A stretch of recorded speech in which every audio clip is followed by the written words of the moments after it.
Keep in mind, these are the GameRanx team's choice. Alright, we're halfway through 2022. So, like every year, let's take a look back and round up some of the best games that have released so far. Now, keep in mind, these are the GameRanx team's choices. You're definitely gonna have different picks, so we'd love to hear yours in the comments. Alright, we're halfway through 2022. So, like every year, let's take a look back and round up some of the best games that have released so far. Now, keep in mind, these are the GameRanx team's choices. You're definitely gonna have different picks, so we'd love to hear yours in the comments. Now, we've got 10, actually more than 10 games to talk about, so let's get going. Starting off at number 10, Dying Light 2. Now, this is the follow-up to one of our favorite games here at GameRanx, and we think it mostly lived up to it. The open world setting was really cool, the parkour, free-running, trap setting stuff was even better this time around, and the combat gave you a lot of options on how to take down enemies. It just felt like an expanded version of the first game. Now, it's not quite as challenging as the first game, and there's a lot more story stuff, and I think it's kind of up for debate how much of that decision-making really pays off. But what you have here is just a straight up fun video game open world exploration adventure with zombies and bad guys that's incredibly satisfying to play. The simple stealth is satisfying, all the hits feel good, the parkour free running stuff gives you a sense of speed and adrenaline, and there is a lot to keep you busy, a lot of side quests, a lot of side activities, and they don't all feel like pointless filler. And of course it's all set in a really cool, well-designed world with communities actually in very different ways handling the whole zombie apocalypse thing. It was kind of fun to really take all that in. Now at this point we're through it. It was a meal, we chewed it, we swallowed it. That kind of sounds like a gross metaphor, but now essentially we're waiting for dessert because the original Dying Light had some really awesome post-launch support. So we're looking forward to seeing what Techland can really cook up for Dying Light 2 and this new world they set up. Now, next over at number 9, we have Pokemon Legends Arceus. Now, there is definitely another open world 3D Pokemon hot on the heels of this one, but Pokemon Legends Arceus was kind of the first to really give what a lot of people were hoping for, just completely wandering around environments, encountering Pokemon in the wild, sneaking up behind them, tossing a Pokeball, battling in real time, all that stuff. And I think it mostly paid off. While the story and some of the setting wasn't as compelling as I was hoping, considering it's set in like a before time, the core gameplay stuff is pretty good, and I'm really excited to see where the Pokemon Company is going to take that further. We're really excited to see where this story goes next because this new gameplay foundation they built here is pretty cool and has a lot of potential. Now, next over at number 8, we gotta talk about The Quarry. This one recently released, and it's from Supermassive Games, the people behind the Dark Pictures anthology games, as well as one of our all-time favorites, Until Dawn. And The Quarry very much is straight up another game like Until Dawn, but focusing a little bit more on camp goofiness, like from 80s horror movies, embracing just some of the teen soap opera drama stuff, but with some light humor and weird quirkiness, but still plenty of scares. It's still gory and scary, but it's really based on moment-to-moment decisions. Where in other games like this, these more interactive stories, they rely a lot on quick time events and just quick button presses. This is actually more about the moment-to-moment decisions you make in the dialogue and how that affects the characters and really how the story plays out. There's a lot of different outcomes, there's a lot of different endings, and it's just really satisfying to play through, whether alone in the dark by yourself because the graphics are pretty good most of the time, or if you're just having some good times playing with some friends. It very much feels like a celebration of slasher, kind of goofier style horror movies, and we love it for that. Supermassive Games really, for the most part, just gets this stuff, and we love playing through their games, and we think The Quarry is up there as one of their best. Next, over at number 7, we have Teenage Mutant Ninja Turtles Shredder's Revenge. If you like this type of game, let me tell you, this one is definitely going to scratch that itch. It's from Dotemu. They've done it again with Ninja Turtles in general. They've just kind of straight up made a new, fun, accessible, but still challenging classic-style Teenage Mutant Ninja Turtles brawler. It is so awesome.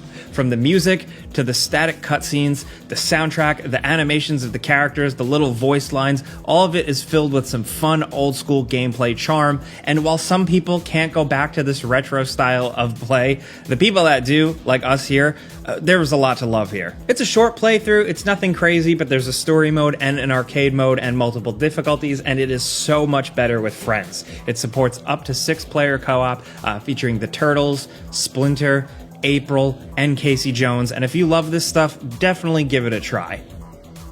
Next, over at number 6, we have Kirby and the Forgotten Land. If you were looking for something good on Nintendo Switch this year, this 3D Kirby adventure in some really interesting locations is really satisfying. It's lighthearted, it's fun, there's good stuff to collect, and Kirby can transform into a lot of cool things. Now, I'll be honest, we didn't get time to do it before you buy video for this game and initially cover it, but when we did check it out, we found a really charming and fun, kind of turn off your brain Kirby game. We think those are important to have. You know, maybe it's not the best Kirby game, but it'll still probably put a smile on your face if you're into this stuff. Now, next over at number 5, we have V Rising, another game that we haven't had a chance to cover yet here on GameRanks, but after diving in and us dabbling here and there, we gotta say, man, this thing has gained popularity on Steam, specifically a lot thanks to word of mouth, and it's pretty worth the hype. You wake up as a vampire and you have to build your empire. It's like a top-down, large, explorable world with survival elements, RPG elements, but also vampire elements. You gotta worry about sunlight. You gotta satisfy your thirst for blood, and it's just nice to see vampire games really having a comeback. We're hoping 2022 is really the year of the vampire. From Vampire Survivors really going viral to V Rising really kicking off. This is just a PC gamer's game with some really cool combat, satisfying enemy types, beautiful visuals, and good multiplayer. It's something you should definitely check out if you're playing on PC. We highly, highly recommend it. Next, over at number 4, we have LEGO Star Wars: The Skywalker Saga. You probably wouldn't expect us to dive this deep into this one, but it's just awesome. It's a really well-made, perfect Star Wars package. If you were of that generation that kind of grew up with the LEGO Star Wars games or had younger siblings that really grew up with them, they've really become a thing. They're satisfying, well-made games, there's great memes, and the Skywalker Saga essentially is a celebration of all those games. It basically gives you full adventures to play through for each movie, all the main trilogies, and it gives you a ton of explorable, kind of open style worlds, vehicles, a bunch of characters to play through, and tons of stuff to unlock. It's really a grind if you want to see everything, but even if you just want to passively play through to see all of your favorite Star Wars movies recreated in LEGO once again, there is a lot of charm here. There's some great inside jokes and references, and it plays better than your average LEGO game. They've really retooled the combat, the third-person shooting, there's some cover systems, and also it looks pretty damn gorgeous. It's really cool to see them recreate some classic Star Wars planets in the LEGO style, but with great visuals. You get a lot of bang for your buck with the Skywalker Saga, especially if you have kids or a younger sibling around. Or if you're like us, you're just a complete adult and you play these games alone in your home. Either way, check it out. Next up at number 3, we have Horizon Forbidden West, the follow-up to Horizon Zero Dawn. And with this one, to be straight up, it's just a bigger, badder, crazier Horizon Zero Dawn. I hate to be reductive about it, but there is a lot. Way more interesting cultures, NPCs, side quests, enemy types, world variety. This game is just chock full of, you know, open world stuff. But a lot of it is actually meaningful and interesting and well made. For me in particular, I just like some of the environmental puzzles you'd stumble upon in the open world. Aloy's adventure goes full on crazy sci-fi and kind of buck wild. I still don't quite know how I feel about it, but the moment to moment gameplay from beginning to end was really satisfying. I don't know if it's one of Sony's best exclusive franchises, but when it's good and it's firing on all cylinders, this game's pretty awesome.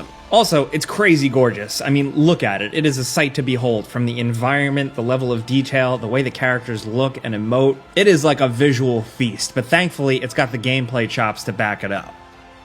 Now down to number 2, we have Sifu. This is one of my personal favorite games of the year. It's just a simple brawler that's a little bit more than meets the eye. It is incredibly challenging and requires a lot from you, the player. You need to memorize the enemies and really practice getting through a level unscathed, because every time you die, you get older and there's certain ramifications that come with that. But if you keep dying and keep getting older, eventually you're going to be too old to fight, and that's when you get a game over. So the hook is really to get through a level and beat a boss as young as possible, and it's an incredibly satisfying gameplay loop, especially when you just chop it up with how the actual brawling, the fighting works. The blocking, the dodging, the comboing, all of it is quick and brutal, hallway, John Wick, old boy style, and it is so cool to pull off. When you're doing well in this game, you truly feel like a badass. That's what I really wanted to see, like leading up to this game, watching the trailers and stuff, and I think they nailed it. From the bosses to the visual style of the levels to the animations to just like getting a quick throw or a dodge or a perfect strike in there, all of it is just chef's kiss. Sifu, clearly we highly recommend.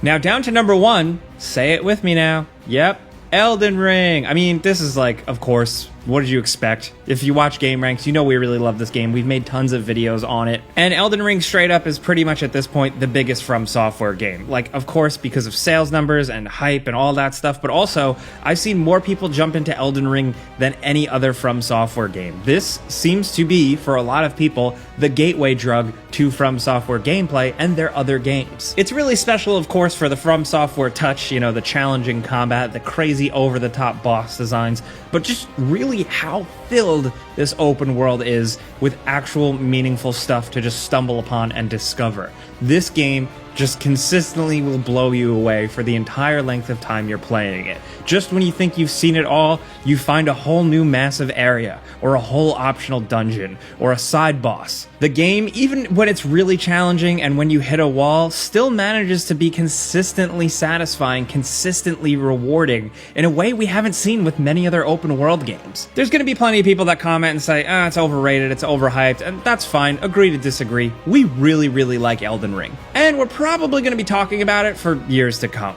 Now, those are some games that we think were great in 2022 so far, but we also have some bonus games we gotta mention. Buckle up. First, Fire Emblem Warriors 3 Hopes. This actually just dropped at the time of making this video, but so far, it seems pretty awesome. It seems like a big step up from the previous game. Also, Tiny Tina's Wonderlands is actually a surprisingly good spin on the Borderlands formula. It makes things pretty fresh. Also, don't write off Evil Dead the game. It's pretty fun, especially if you got a good group of friends.